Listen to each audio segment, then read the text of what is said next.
I don't know. A family flabbergasted. I don't know what to say, Questioning why his sister's alleged attacker wasn't kept behind bars.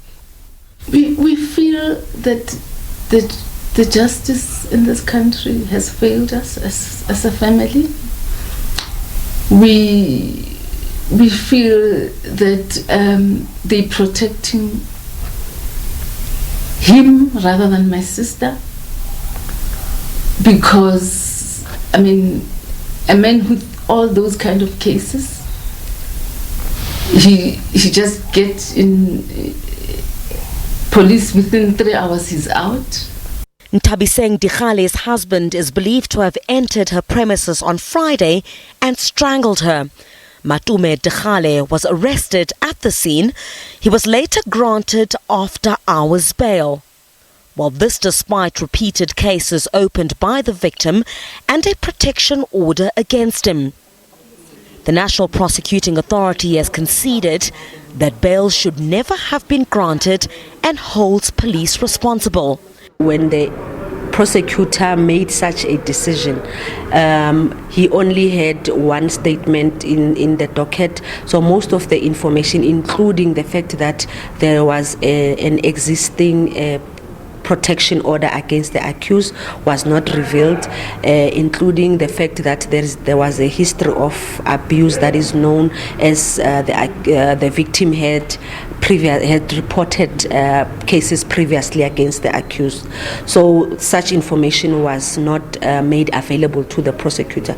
For many, a protection or restraining order is a last hope. We must support women and girls who seek to obtain temporary restraining orders against their abusers. There is need to strengthen the weight of the protection orders, and we can only do that by ensuring that bail is not granted.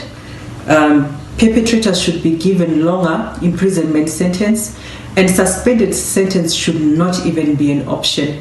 And lastly, action should be taken against all personnel in the criminal justice system who fail to adequately deal with domestic violence matters.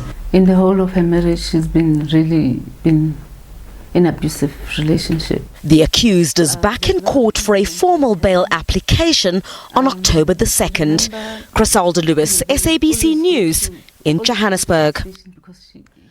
And SABC reporter and colleague Chriselda Lewis now with me in the studio. So, Chriselda, just listening to the prosecutor there, it's clear that something somewhere went wrong. Is there any explanation, at least from police, why the docket was not updated? Well, what we do know at this stage is that obviously this is a massive blunder.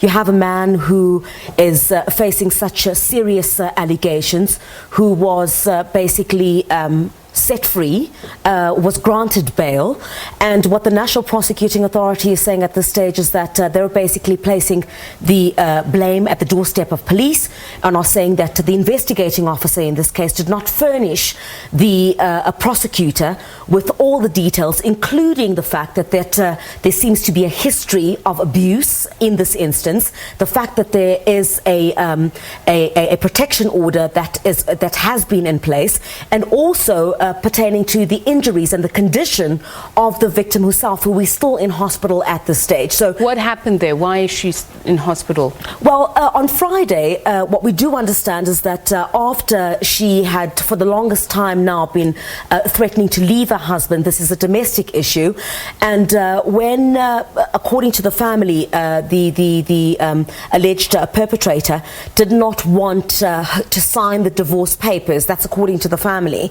And it seems he entered the premises of the victim and allegedly strangled her. This was on Friday evening. And while you have this protection order in place, and while there have been a string of other cases that the police are aware of, which have been laid against the alleged perpetrator. So that's how the whole thing unfolded. He was then arrested on the scene, and a couple of hours later he was then granted after-hours hours bail. So the NPA now says, with what they have and the knowledge that they have, the prosecutor should never have allowed him to go to be granted bail on the premise that there was a protection order that had been in place. There'd been a warrant out for his arrest prior to the incident on Friday that led to his arrest. And of course, there'd been a history of instances where the victim herself had gone to the police station to go and complain about allegations of abuse in her marriage. So the NPA is basically saying the police did not provide the prosecutor with information. So it really shows a massive blunder within critical phases relating to issues of domestic violence or issues of gender-based violence. Have the police said anything in their defense on why they acted in the manner that they did? Not at this stage, Tshepi. So what actually happened is that we planned to put those questions to them because the NPA just a couple of hours ago had made the statement that the prosecutor had not been furnished with all the details by police. So we're yet to hear from the police at this stage. So, Chriselda, you spoke to the family, as you say, that it has been a record of abuse. Yeah.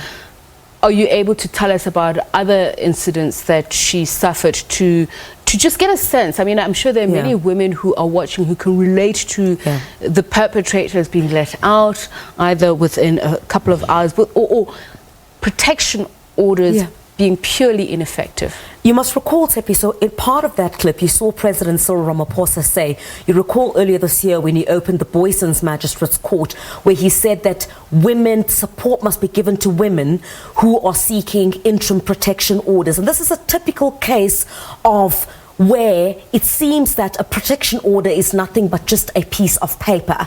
And if you look at how all of this unfolded, it simply indicates that there was a complete violation of the protection order in the instance that the alleged perpetrator had gained access to the complex where his estranged wife was staying, and that was not supposed to happen, and allegedly strangled her. So this is one but case of many instances, Tshepi, that we've heard about. I mean, in fact, when we tweeted about this about turn that's been made by prosecutors, many people were quite angry about it, especially because of the scourge of violence that we see perpetrated against women and children.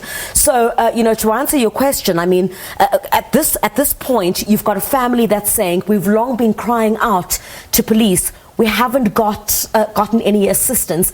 I mean, there are stories where the family alleges the victim was jogging at some point, and there was a male who was jogging behind her, and there'd been some insinuation that the husband had allegedly bumped over the man who was jogging behind her, thinking that there'd been some kind of relation between the two of them.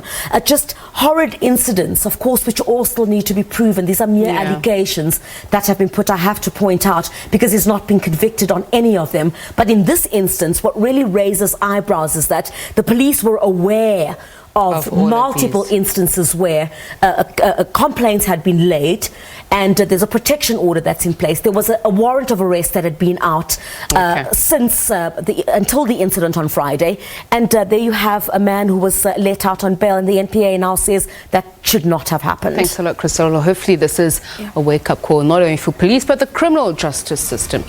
A look at your headlines now.